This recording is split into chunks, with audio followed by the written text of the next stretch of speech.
ሰላም ጤና ይስጥልን ውድ የዜና ላፍታ ተከታታዮቻችን ከሁሉ አስቀድመን አክብሮታዊ ሰላምታችን ይድረሳችሁ ብለናል። ለሰዓቱ የመረጥናቸውን ዜናዎች ይዘን ተገኝተናል። አንኳር ጉዳዮችን በማስተዋወቅ እንጀምራለን። አቶ ጌታቸው ረዳ ጊዜያዊ አስተዳደሩን በብዙ ውጣ ውረድ ተቋቁሞ ፕሬዝዳንት ሆኜ መምራት የተዘንግቶ በቀናት ውስጥ ባንዳ የሚል ስያሜ ተለጠፈብኝ ሲሉ ተደምጠዋል። ዝርዝር መረጃውን እንመለስበታለን። በቀነኒ አዱኛ ሞት ላይ የአንዱዓለም ጠበቃ ለትልቅ ያለውን ማስረጃ አቅርቧል። ችሎቱስ እንዴት ዋለ? በዝርዝር መረጃችን እንመለስበታለን። ከውጭ ዜና ሩሲያ ዩክሬን ዋና ከተማን ከባድ በሚባል ደረጃ በቦምብ ደበደበች። በዚህ መረጃ ላይና ኢራን ከአሜሪካ ጋር የቀጥተኛ ንግድ ትርጉም የለሽ ስትል ውድቅ አደረገችው። ዝርዝር መረጃውን ይዘናል። በሌላ ዜና ከዲሞክራቲክ ሪፐብሊክ ኮንጎ የተሰማ አንድ አሳዛኝ ዜና አለ። በዚህ መረጃ ላይና በስተመጨረሻም አጠር ያለ አስገራሚ ታሪክ ስለያዝንላችሁ እስከ ጥንክራችን ፍጻሜ አብራችሁን ቆዩ በማለት ቻናላችንን ላይክ፣ ሼር እና ሰብስክራይብ በማድረግ እንድትከታተሉን አክብሮታዊ ግብዣችን ነው። አሁን በቀጥታ ወደ ዝርዝሩ እንሰዳችሁ። ጊዜያዊ አስተዳደሩ በብዙ ውጣ ውረድ ተቋቁሞ ፕሬዝዳንት ሆኜ መምራት ሲጀምር በቀናት ውስጥ ባንዳ የሚል ስያሜ ተለጠፈብኝ። አቶ ጌታቸው ረዳ የትግራይ ክልል ጊዜያዊ አስተዳደር ፕሬዝዳንት አቶ ጌታቸው ረዳ ዩኤምዲ ለተባለ ሚዲያ ዘለቅ ያለ ቃለ መጠይቅ ሰጥተዋል። በርካታ ጉዳዮችን ባነሱበት ቃለ መጠይቃቸው አሁንም ትግራይ መላቅጡ በማይታወቅ ሁኔታ ላይ ናት፣ በርካታ የትግራይ በከፍተኛ ጭንቅና መከራ ውስጥ ይገኛል ብለዋል። በፕሪቶሪያ የሰላም ስምምነት መሰረት ጊዜያዊ አስተዳደሩ ሲመሰረት የፌዴራል ጠቅላይ ሚኒስትር ጦርነቱን በመምራት ከፍተኛ ሚና የነበረንን 5 ስራ አስፈጻሚዎች ወደ ፕሬዝዳንት የኃላፊነት ቦታ እንዳንመጣ ፍላጎት ነበራቸው በማለት ወደ ኋላ ተመልሰው አስታውሰዋል። ይህን ሐሳብ እሳቸው ቢቀበሉትም የተቀሩት 4ቱ ስራ አስፈጻሚዎች የጠቅላይ ሚኒስትሩን ሐሳብ ውድቅ ማድረጋቸውን ተናግረዋል። ጊዜያዊ አስተዳደሩን ለማቋቋም ባላስፈላጊ ክርክር 4 ወራት ፈጅተዋል። በብዙ ውጣ ውረድ መጋቢት 21 ቀን 2015 ዓ.ም ተቋቁሞ ፕሬዝዳንቱን የመምራት ሲጀምር በቀናት ውስጥ ባንዳ የሚል ስያሜ ተለጠፈብኝ ሲሉ ተደምጠዋል። አቶ ጌታቸው በዚያው ዓመት ወርሃ ግንቦት የባሰውኑ ከሃዲ ተባልኩኝ በማለት ተናግረዋል። 4ቱ የህወሓት ስራ አስፈጻሚዎች በየ3 ወሩ ለማድረግ የሚፈቀደውን የድርጅቱን የውስጥ ደንብ በመጣስ በየ3 ቀኑ ፍሬ በሌለው ስብሰባ በመጥመድ ከመንግስታዊ ስራ ውጪ እንደሆን አበክረው ሰርተዋል። በዚሁ ተማረሪ ኃላፊነቴን በራሴ ፍቃድ መልቀቅ ባለመቻሌ ተናደው እኔን ጨምሮ 16 የድርጅቱን ማዕከላዊ ኮሚቴ አባላትን ከሃዲዎች ከጂዎች ብለው በመፈረጅ አላሰራናሉ ብለዋል። የተቀረው የህወሓት የስራ አስፈጻሚ ፕሪቶሪያ የሰላም ማቆም ስምምነት እንደ ሽንፈት የሚቆጠር በተፈናቃዮች ጣፋንታ የሚቆመር ጊዜያዊ አስተዳደሩ የተሰጡትን ተልእኮዎች እንዳይፈጽም ከላይ እስከታች በእቅድ የስራ አደናቃፊ ብለውታል። አቶ ጌታቸው ለውጡን የማይቀበሉ የተቸከሉ ሲሉ የገለጿቸው የህወሓት 4ቱ ስራ አስፈጻሚዎች እሳቸው ወደ ጊዜያዊ አስተዳደሩ ፕሬዝዳንትነት በመጡበት ማግስት የሚሰራ በሌለበት 55 የድርጅት ሰዎች በምክትል የስራ ኃላፊ ደረጃ እንዲሾሙ ፕሮፖዛል እንዳቀረቡ ይህን ያክል ቁጥር ያለው ስራ ሳይሰራ ደሞዝ የሚከፈለው አመራር ለመመደብ ቢቸገሩም ከክርክር በኋላ 35 በግድ መመደባቸውን ገልጸዋል። ድርጅቱ ውስጥ ደንብ በመጣስ የ65 እና የ70 ዓመት ዕድሜ ያላቸው የማዕከላዊ ኮሚቴ አመራር እንዲሆኑ መመረጣቸውን በርካታ ቁጥር ያለው አመራር ከኃላፊነት ምድብ ውጪ ሆኖ ቁጭ ብሎ በፊት የነበረውን ደሞዝና ጥቅም እንዲያገኝ የሚያደርግ እጅግ ዘግናኝ አሰራር ክልሉን ጠልፎ መጣሉን አቶ ጌታቸው ጠቅሰዋል። ጡረታ የማይፈቀድበት ክልል ቢኖር ትግራይ ነው ያሉት አቶ ጌታቸው ከጦርነቱ በፊት በ2012 ዓ.ም 800 ሚሊዮን ብር የነበረው የመንግስት ሰራተኞች ደሞዝ ጊዜያዊ አስተዳደሩ ተቋቁሞ ስራውን በ2015 ዓ.ም ሲጀምር ከ1.2 ቢሊዮን ብር በላይ ማሻቀቡን በክልሉ ያለው የጣጣ ብልሹ አሰራር የሚያሳይ ነው ብለዋል። በትግራይ ያለው አሁናዊ ፖለቲካዊ ቀውስና ችግር ህወሓት ብቻውን ስልጣን እንዲቆጣጠር ያለው ያልተገራ ፍላጎት የፈጠረው ነው ያሉት አቶ ጌታቸው ይህን ሁሉ ነገር በብቸኝነት በመያዝ ያልተገራ ህወሓት ፍላጎት የማይሸከም በተግባር የተደገፈ ለውጥ በትግራይ መፈጠሩን ማሳያዎችን በመጥቀስ አስረድተዋል።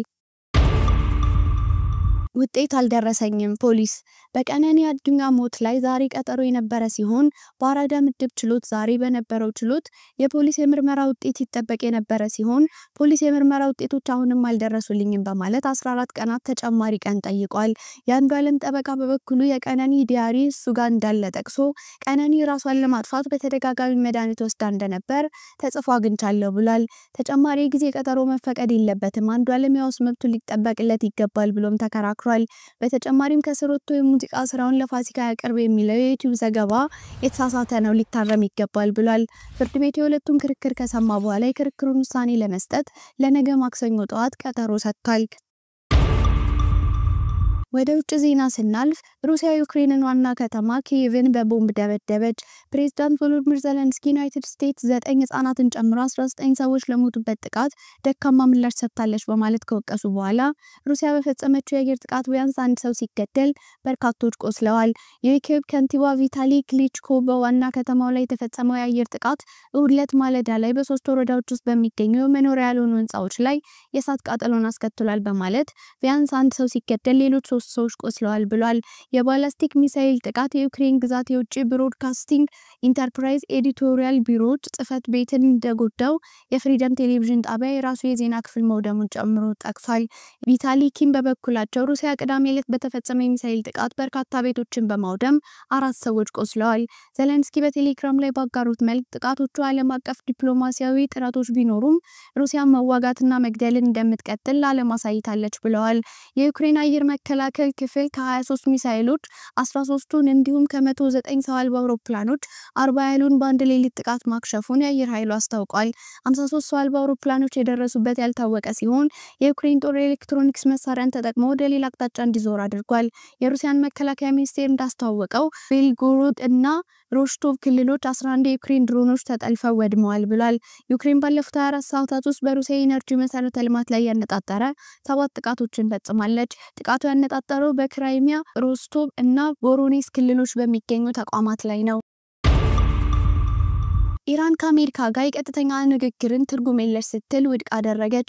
የኢራን ውጭ ጉዳይ ሚኒስቴር አባስ አራግቺ ከአሜሪካ ጋር የኒውክሌር መርሃ ግብር ላይ የሚደረግ ቀጥተኛ ድርድር ትርጉም የለሽ ሲሉ በሁለቱ ሀገራት መካከል ያለውን ውጥረት ገልጸውታል። ትራምፕ ባለፈው ወር ለኢራን መሪ አያቶላ አሊ ካሚኒ በላኩት ደብዳቤ ቴህራን ኒውክሌር መርሃ ግብሯ ጋር በተገናኘ ድርድር እንድታደርግ አለበለዚያ ግን ከፍተኛ ወታደራዊ እርምጃ ይጠብቃታል ማለታቸው የሚታወስ ነው። እንደ አልጀዚራ ዘገባ የውጭ ጉዳይ ሚኒስትሩ በመግለጫቸው ድርድር ከፈለግ ማስፈራራት ፋይዳው ምንድነው በማለት የዋሽንግተን የድርድር ጥያቄ ቅንነት የሌለው ሲሉ አጣጥለውታል። ቴህራን ከዚህ ቀደም ከዋሽንግተን ጋር ቀጥተኛ ውይይትን ውድቅ አድርጋለች። ይሁን እንጂ ተዘዋዋሪ ድርድርን ግን ክፍት እንደሆነ ተናግራለች። በዲሞክራቲክ ሪፐብሊክ ኮንጎ ኪንሻሳ በደረሰ ከባድ የጎርፍ አደጋ በደርዘን የሚቆጠሩ ሰዎች ህይወት አለፈ። በዲሞክራቲክ ሪፐብሊክ ኮንጎ ዋና ከተማ ኪንሻሳ የጣለው ከባድ ዝናብ ከፍተኛ የሆነ የጎርፍ አደጋ በመከሰቱ 30 ሰዎች ህይወታቸውን ያጡ ሲሆን ቤቶችና መንገዶች ወድመዋል። የክልሉ ጤና ሚኒስቴር ፓትሪን ጎንጎ የሟቾቹን ቁጥር የተገለጸው ጊዜያዊ መሆኑን አጽንኦት በመስጠት ሊጨምር እንደሚችል አስጠንቅቀዋል። አብዛኛው የሞት አደጋ ያጋጠመው በግንብ መደርመስ ነው ሲሉ አክለዋል። ወደ 17 ሚሊዮን የሚጠጉ ሰዎች የሚኖሩባት ከተማ አቋርጦ የሚሄድ የኒጂሊ ወንዝ አርብ ምሽት ግድቡን በማፈራረስ ዋናውን ብሔራዊ መንገድ አጥለቅልቋል። አሽከርካሪዎች ለሰዓታት ታግተው የቆዩ ሲሆን አንዳንዶቹ ሌሊቱን ሙሉ በመኪናቸው ውስጥ አሳልፈዋል። የኪንሻሳ ነዋሪ የሆነችው ፓትሪሻን ሚኮንጋ ለሮይተርስ የዜና ወኪል እንደተናገረችው ትናንት ምሽት ጓደኛዬን ለመቀበል ከአየር መንገድ ወደ ቤት ስንመለስ መኪና ውስጥ አደርን፣ ምክንያቱም ምንም አይነት የመኪና ማቆሚያ ቦታ ስላልነበረ ነው ስትል ተናግራለች። በርካታ ሰፈሮች የኤሌክትሪክ ኃይል በመቋረጡ በጨለማ ውስጥ ለማሳለፍ ተገደዋል። ሌሎች ደግሞ በውሃ እጥረት እየተቸገሩ ይገኛሉ። የኪንሻሳ ገዢ ዳንኤል ቡምባ ሉባኪ የውሃ መሰረተ ልማት ተጎድቷል፣ ነገር ግን አቅርቦቱን በቀናት ውስጥ እንደሚመለስ ለነዋሪዎች አረጋግጠዋል። በመንግስት ቴሌቪዥን ላይ በሰጡት መግለጫ ለሞቱ ሰዎች ህገወጥ ቤቶችን ተጠያቂ ያደረጉ ሲሆን ባልተፈቀደ ሰፈራ የሚኖሩ ሰዎች ከመኖሪያ ስፍራቸው ሊፈናቀሉ እንደሚችሉ ማስጠንቅቀዋል። በህልሙ ሚሊዮነር ሲሆን ያየው አንድ ሰው የ1 ሚሊዮን ዶላር ሎተሪ አሸነፈ። ነዋሪነቱን በዋሽንግተን ዲሲ ያደረገው ግለሰቡ የቆረጠው የሎተሪ ቲኬት ዕጣ ከሚወጣበት ቀን አስቀድሞ በህልሙ ሚሊዮነር ሆኖ የተመለከተ ሲሆን ይህ በሆነ በጥቂት ቀናት ውስጥም የ1 ሚሊዮን ዶላር ዋጋ ያለው ሎተሪ አሸነፈ። ቶም ኤም በሚል መጠሪያ የሚታወቀው አሜሪካዊው ሰው በአጭር ጊዜ ውስጥ የሚወዳትንና እናቱና ውሻውን ማጣቱን ተከትሎ አስቸጋሪ ጊዜ እያሳለፈ እንደሆነ የገለጸ ሲሆን ነገር ግን ይህንን የሀዘንና የድባቴ ጊዜ ወደ ደስታ ሊቀይር ጊዜ እንዳልፈጀበት ይናገራል። በዊስኮንሲን ጎዳና ላይ ከሚገኘው የተንላይ ገበያ ማዕከል የገዛው ሎተሪ ቲኬትም የ1 ሚሊዮን ዶላር እድለኛ አድርጎታል። በሎተሪው እድለኛ ከመሆኑ በፊት በነበሩ ቀናት ሚሊዮነር ሲሆን በህልሙ የተመለከተው ቶሚ ህልሜ እውነት ነበር፣ ይኸው ሚሊዮነር ሆኛለሁ ሲልም ተደምጧል። ውድ የዜና ላፍታ ቤተሰቦች የሰዓቱ መረጃዎቻችን ያዳመጣችሁትን ይመስል ነበር። ስለተከታተላችሁን እያመሰገንን ቻናላችንን ሰብስክራይብ በማድረግ ቤተሰብ እንድትሆኑ እየጋበዝን በዚሁ ተሰናበትን። ጤና ይስጥልን።